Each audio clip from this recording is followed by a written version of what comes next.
নমস্কার। আজ মোর কবিতা শিশু কবিতা পୋତିଦେଲି ফুল গছ।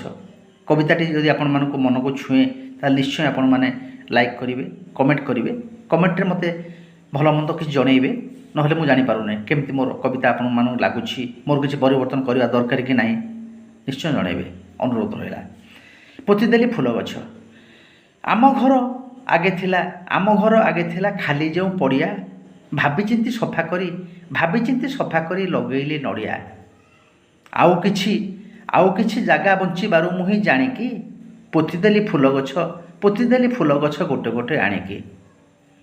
ଖୁସେଇକି ଖତ ସାର ଦେଲି ସବୁ ଗଛରେ, ଜାଣିଥିଲି ଋଣ ଇଏ ସୁଝିଦବ ପଛରେ।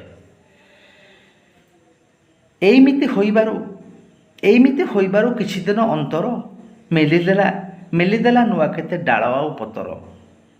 ଚାହୁଁ ଚାହୁଁ ସବୁ ଗଛେ ନଡ଼ିଆ ତ ଫଳିଲା, ଖାଇ ପିଇ ବିକି ବାକି ଆହୁରି ବି ବଳିଲା। ଫୁଲ ସବୁ ଫୁଟି ପୁଣି ଚଉଦିଗ ବାସିଲେ, ମଧୁ ଆସେ ଜାତି ପ୍ରଜାପତି ଆସିଲେ। ଆମ ଗାଁ ପରିବେଶ ନିର୍ମଳ ହୋଇଲା, ଆଇଦିନେ ଖରାବେଳେ ସେଠି ଯାଇ ଶୋଇଲା। କାଟିଲାନି ଖରା ତାକୁ ଲାଗିଲାନି ଗରମ, କହିଲା ନାତିରେ ତୋହି ଅରଜିଲୁ ଧରମ। ଏଡ଼େ ଟିକେ ପିଲା ସିନା କେତେ ବୁଦ୍ଧି ମୁଣ୍ଡରେ, କେମିତି ଦେବି ଆଶିଷ ଭାଷା ନାହିଁ ତୁଣ୍ଡରେ। ଏଇଭଳି କାମ ଯଦି ସବୁ ପିଲା କରିବ, ବଢ଼ି ଝଡ଼ି ମରୁଡ଼ିକୁ କାହିଁକି କେ ଡରିବ।